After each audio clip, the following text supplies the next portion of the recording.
Welcome into Devine and the Dog. Megan Devine, joined by Chase Sessoms, and of course, the dog, Rosie, honestly, the star of the show.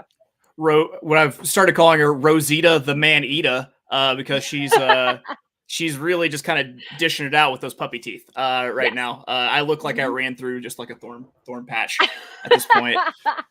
That's amazing. This is a show on America's Best Racing where we, of course, talk about horse racing, but pretty much almost anything else. Almost nothing is off limits here. So last week we talked a little bit of TV, of course, horse racing. We've got other animals, a chicken we've had on the show. So really, you never know what to expect on here. And I think this show's going to be much the same. An unruly chicken and a puppy playing a sympathy card. Like, man. Yeah. I mean, honestly. And I've got enough animals here in my arsenal on the farm that, you never know what we're going to come up with. So right. It'll be fun. But for this week, Chase went to the Rebel Stakes down there in Arkansas, and the one-eyed horse one. I don't want to say I mentioned him as like a long shot hunch play, but can I get some props?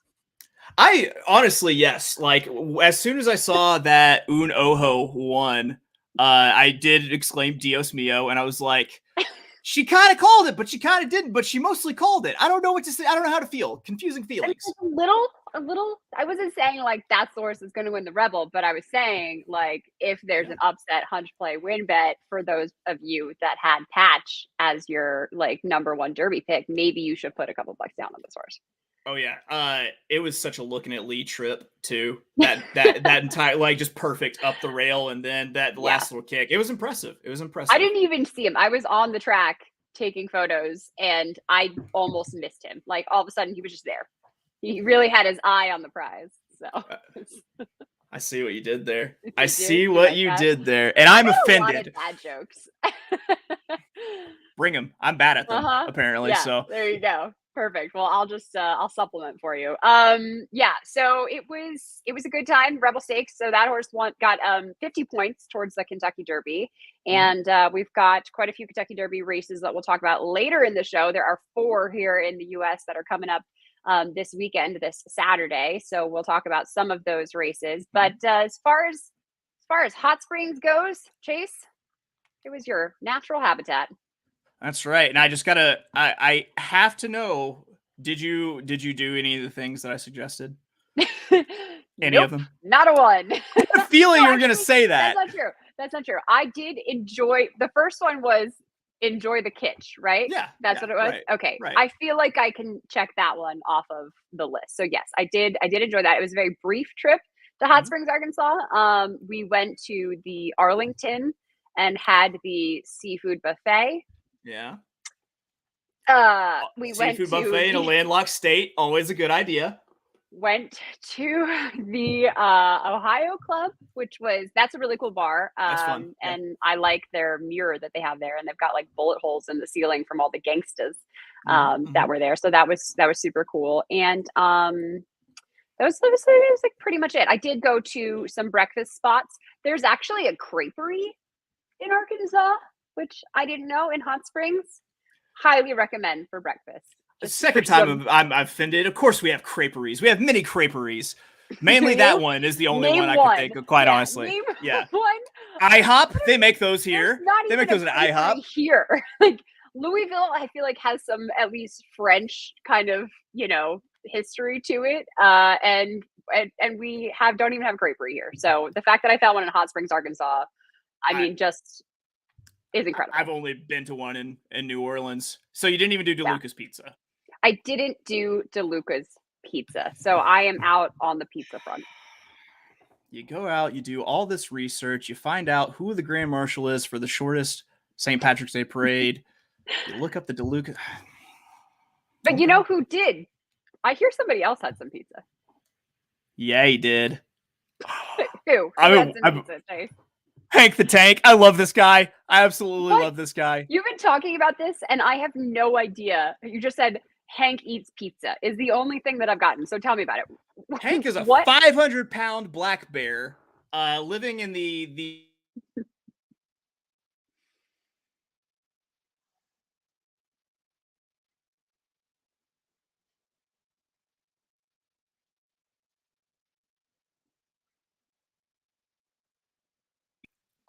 Did we lose Chase? I'm Did back. That's Okay. attack I just of kind our of sat Insider. here in silence, so that was really fun. That's usually people's reaction That's to good. me. Hank the Tank lives in Lake Tahoe. He has lost his fear of humans. He has resorted to B and E and E's, breaking and entering and eating. He loves leftover pizza. He squeezes through tiny windows. My theory is he's Yogi Bear on witness protection. Yes, that makes so much sense. He Well, if we graduated from ever picnic baskets to cat burglary or big if fat any bear burglary. bear burglary. Somebody needs to name a racehorse Hank the Tank if they haven't already, and do that. So, oh man, yeah. So I did not find Hank the Tank in Hot Springs, Arkansas. I did, however, get to see Hall of Famer, the coach, Dwayne Lucas, who apparently you didn't recognize at one point. How can you not recognize Wayne Lucas? He's like one of the most historic people in this sport in this day and age. This made me actually have to admit something about myself, which is apparently if you don't wear your signature items, you can give me the slip pretty easily, because this is what Nancy Holthus at Oaklawn tweeted. Here's her picture. There's no hat. There's no shades. There's no like puffy down coat. Like jeans I was like, on a horse. Yeah, you know how like sometimes you see a picture and like you feel like there should be something there, but even though it's a two-dimensional object, you're like, right. That was me looking for Coach in that picture. You did not recognize him. I get it, though. I mean, you know, somebody like Todd Pletcher, if he dyed his hair and he didn't have like that silver fox gray hair that he has, and he like was wearing something that wasn't like very nice looking, you might not recognize him as well. So I get it. I get what you're saying. I think I might have lost Chase again. I'll just do the show by myself, maybe. I don't know. Chase, you there? Don't know if it's me or you. Probably me, because I live on a farm and I got no internet. But yeah. Chase the man. I don't know if he's coming back here. But anyways, later on in the show, I'll just start here because we're running out of time. This is supposed to be just about a 15-minute show or so. But this week, like I said, plenty of Kentucky Derby prep races to look at. We've got the Body Armor Betting Edge, which is the picks that we give for the week for those races. And one of the races we weren't going to talk about on the show, but I'll fill some time with until we get Chase back here, is the John Battaglia at Turfway Park, worth 100 points. Or I'm sorry, worth about 20 points. You're back! I was just going to say, I was going to give them my pick for the John Battaglia, which I know we don't have a graphic for, but I was hoping you would come back. So anyways, my pick is Tis the Bomb for Kenny McPeak, in case anybody's curious. Okay. I believe he had some trouble in the Holy Bull last. Yeah, but that was on dirt, and this is on synthetics. It's totally different. Oh, he's gonna be fine. Are you okay? Is everything okay there? Did Rosie eat your computer cord? No, or something? I honestly think that AT&T, like, I don't know where they're routing me to, like how far things have to travel, because like it's been bad the last couple of days. That or I just need to restart my computer for the first time in probably 6 months. I totally get it though, because our we have like a mobile hotspot here on the farm because we do not have an option to get internet, and so it just always places us in a new spot. So we were in the state of Washington for a while and getting a lot of commercials for Seattle. And then another point we were in Memphis. So we were just getting these like targeted commercials for companies and banks you've never heard of that are only like local to that area. And we became really big Seahawks fans in that time period because we're like, well, we keep seeing all this stuff for Seattle, so you might as well, right? I think there's just probably someone in Uzbekistan watching Hulu on my dime, quite honestly, is what's going down. Absolutely. Yeah, 100%. Did I miss the transition to the betting edge? Can we do that? Do I do that now? You got to press the button. I said that we were going to talk about it. So Dan is going to be upset because he wanted me to really set this up, but it threw off our flow here. So I'm going to just go ahead and preface it saying, I was going to set you up and say, hey, speaking of Coach and Dwayne, we got some hot racing this weekend with 3, technically 4. You covered the 4th. We're going to go through 3. The Fountain of Youth, the Gotham, and the San Felipe out at Santa Anita. So let's go ahead and just rip through it alphabetically. We're going to go with the Fountain of Youth when we talk about this week's Body Armor Betting Edge. I like the voiceover. That's a nice ad. That's good. Yeah, like you have that. no idea how much that cost. All right, so Fountain of Youth, I believe mile and a 16th at Gulfstream Park. Some of these names we've seen quite a bit. What's your take here? All right, I'm going to go with, listen, long shot, 12-1. Not quite the 74-1 that Un Ojo was, but Rattle and Roll for Kenny McPeak and Brian Hernandez is a horse that did really well in Kentucky at tracks like Churchill Downs and Keeneland. Had a start in New York, but just like said deuces and just ran away like during the race and through the rider. So technically didn't get a placing for that one. I'm hoping he can run outside of Kentucky because this race is in Florida, obviously. But he won a grade 1 race, which is the top level that you can get in racing. And then he was off with injury. They wanted to run him in the Breeders' Cup, which is like our Olympics at the end of the year. He was hurt. He couldn't. They gave him some time off. He's coming back here. His workouts, his preps that he gets in the morning leading up to the race have been really, really good. So 12-1, I'm going to take it. I didn't know what I was going to do. And so I went to a spiritual place. I went to my shrine and I prayed to the almighty Dale Tar. That's right. Dale Tar. Him. I never thought about Dale Robin's nipples before, but now I can't stop thinking about them. And I'm going back to, this was actually my pick for the Sam F. Davis, and he's scratched. I love this horse. I don't think there was anything wrong with him with the scratch. If you look at his workout tab, this just throwing bullets like Rambo. And so I think that maybe they're like, we might want to Fountain of Youth this horse. It's the number 3 Howling Time. My long shot is Longerer, 15-1. Okay. Longerer. I like it. Yes. Well, that's good. So we both think that there's some value in here. So if you are somebody that plays along with the races, then this is maybe a race that you want to try to get a couple bets down on. There we go. So let's take it up north to your childhood neck my of the woods. Home state. Aqueduct, where the cabbies are Jamaican and the racing is hot. We got the Gotham 1 mile, $300,000 purse, grade 3. What are you thinking here? I mean, you got to go with Rockefeller, right? I mean, how do you go to a track in New York and you don't take Rockefeller? I don't understand this guy. Right. So I'm going to turn by Bob Baffert, written by Trevor McCarthy. He's been in graded stakes races pretty much his entire career after he won his first race. And he hasn't really done anything wrong. So I'm going to take him. I think he's bred to go this distance. His dad, Medaglia de Oro, was a really great racehorse, and he was able to go longer distances too. Trevor McCarthy's super talented, like him a lot. So I'm gonna go with that one. So I went. Someday we're gonna agree. I went maybe. With. I took a Cassie horse. I took Glider. Second time on dirt. After running in the running at Tampa Bay. Okay.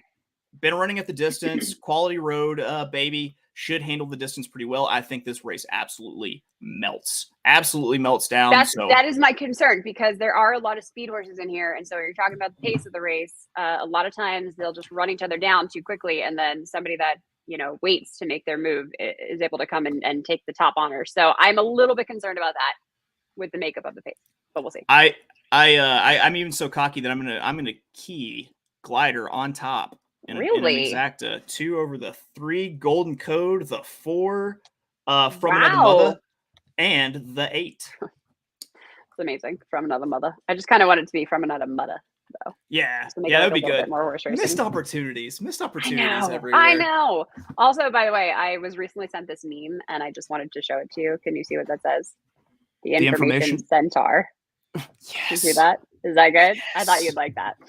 Yes. I don't feel like explaining my relationship with centaurs, but I do have one. That's all I'm going to say. Yep. No, we're good to move on. Okay. We're gonna fly across the country to Santa Anita, Arcadia, California, where we've got the San Felipe. Yep. 2 Bob Bafferts. You leaning into one? Yep. Sure am.